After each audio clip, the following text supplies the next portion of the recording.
Servus, Glück auf und herzlich willkommen zu einer weiteren Ausgabe des FC Bayern Taktikfuchs. Leute, ich sage euch meine Meinung zum kommenden Spiel gegen den Mainz 05 und zeige euch, wie ich die Mannschaft ins Rennen schicken würde.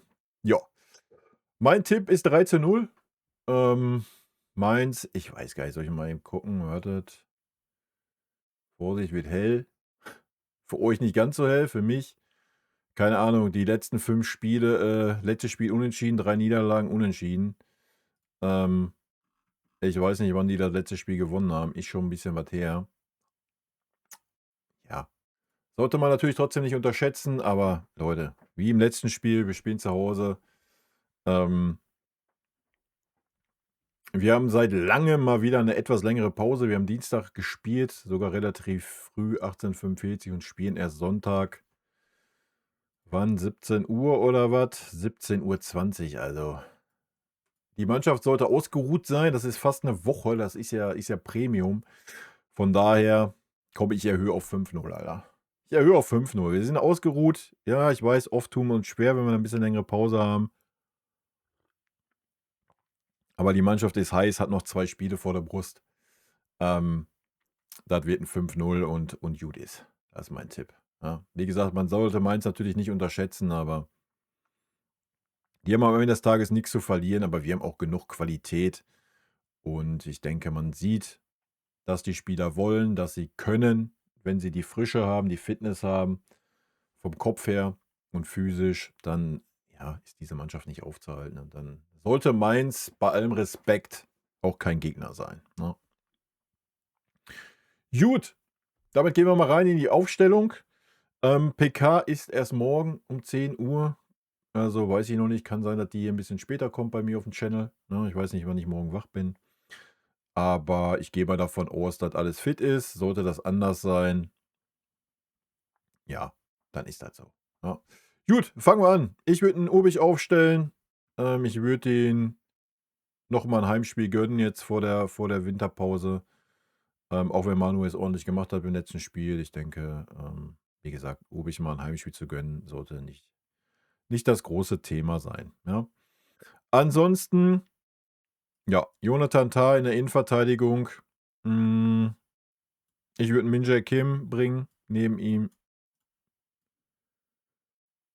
Opa mal 'ne Pause gönnen. Was heißt 'ne Pause gönnen? Aber auch Min-Jae mal belohnen, ja? Auch er, wenn er denn gebraucht wurde, war er da und ja, ich denke, hat er sich einfach auch verdient und ganz ehrlich, wir wissen alle noch nicht, wie's bei Opa weitergeht.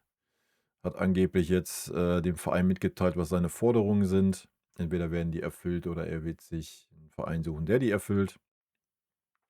Ist halt so, so ist das Geschäft und von daher denke ich, kann man auch gleich mal 'n Zeichen setzen an Upamecano und mal jemand anderen da aufstellen, ne? Alternativ haben wir natürlich noch Ito. Ja, keine Frage. Aber meine Wenigkeit würde den Ito auch da, ich denke, er war jetzt lang genug bei der Mannschaft, dass es mal Zeit wird, dass er in der Startelf steht. Denke, das hat er sich verdient und Mainz ist auch der passende Gegner, denke ich, ne? Einfach 'n Ito mal wieder ein bisschen ranführen an diese Mannschaft und mal ein bisschen Spielzeit gönnen. Genau, was mit Sascha Boe ist, weiß ich nicht. Da weiß keiner irgendwas. Ich weiß nicht, ob der fit ist. Der ist ja einfach nicht mehr zu sehen bei uns. Auf der rechten Seite würde ich mit dem Stunny anfangen. Ihr wisst, Stunny wäre mein Rechtsverteidiger. Natürlich haben wir natürlich auch hier die Alternativen mit Conny und links, ja, haben wir Stunny, haben wir Conny. Ich mache mal Alphonso Davies rein, auch wenn er noch nicht wirklich eine Alternative ist für die Startelf, würde ich behaupten. Aber ich denke mal, vielleicht bekommt er noch mal 10 Minuten, Viertelstündchen, je nachdem, wie der Spielstand ist. Ja, einfach damit die Alternativen hier drin stehen. Natürlich im Tor, ja, tragen wir natürlich auch noch ein, ist natürlich Manuel Neuer. Sollte aber klar sein. Gut, kommen wir zur Zentrale. Ja, in der Zentrale würde meine Wenigkeit mit Bischof und Pavlovic starten. Ich denke, Tom hat sich's mal verdient, in der Startelf zu stehen und endlich mal im Mittelfeld zu stehen. Ich denke, Josh, Ja, wie gesagt, die ganze Mannschaft hatte jetzt eine etwas längere Pause, also sollte eigentlich, fit vom Kopf her sein, aber ja, I don't know. Ich denke einfach mal, Pavlovic, Bischof wäre halt auch mal eine schöne Kombo. Ansonsten würde ich halt Kimmich, Bischof gerne mal sehen, anstatt Pavlovic. Wäre auch okay. Wird sehr wahrscheinlich nicht so kommen, aber bei mir, ich würde so starten. Natürlich Luis Diaz, ja, der war eine Woche bei der Familie, der ist sowieso heiß wie Frittenfett. Harry Kane vorne ist, es gibt keine Alternative. Ja, Harry hat jetzt auch genug Pause gehabt, das sollte passen. Auch Michael hat Pause gehabt, auch er sollte passen. Und in der Mitte, ja, ich würde den Hype natürlich mitnehmen. Ja, und von daher würde ich mit Lennart Karl anfangen. Natürlich haben wir noch Serge, der auch ein gutes Spiel gemacht hat. Letztes Spiel, ja, noch eine gute Alternative, egal auf welcher Posi da, vorne von den vielen Positionen. Wir haben noch Nicolas Jackson. Wir haben, links natürlich auch noch Wiste Mike, ja, und Lennart Karl kann natürlich auf die rechte Seite gehen. Wir haben noch Rafa Guerreiro für die Zehner-Posi. Ähm, ich kann es ja auch gerne mal so rummachen. Machen wir hier 'n Guerrera rein, ja, Guerrero rein, machen hier 'n Gnabry rein. Dann haben wir jede Position auch doppelt besetzt. Und wir haben dann sogar noch 'n Sascha Boey in der Rückhand, ja, den ich hier gar nicht drin habe und wir haben trotzdem schon alles doppelt besetzt. Das ist natürlich schon 'ne Qualität und dann darf man halt auch nicht vergessen, dass noch, Musiala zurückkommt, ja? Weil wir letztens auch die Diskussion hatten, äh, man müsste den Kader vergrößern jetzt in der Winterpause. What the fuck? Ja. Meinetwegen, denkt ihr hier Wisst Mike weg und denkt ihr da Musiala hin. Wie wir sehen, haben wir jede Position doppelt besetzt und zwar mit einzelnen Spielern.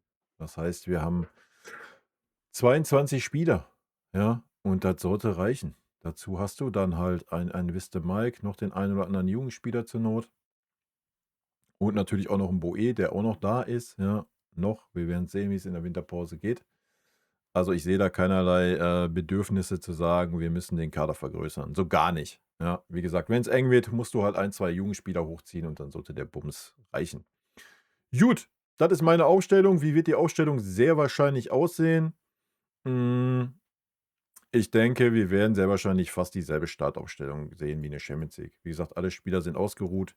Aber wer weiß, vielleicht macht Vinny auch den Move wie ich und macht mal ein bisschen Gönnung für die Spieler, die ein bisschen hinten dran waren. Nochmal,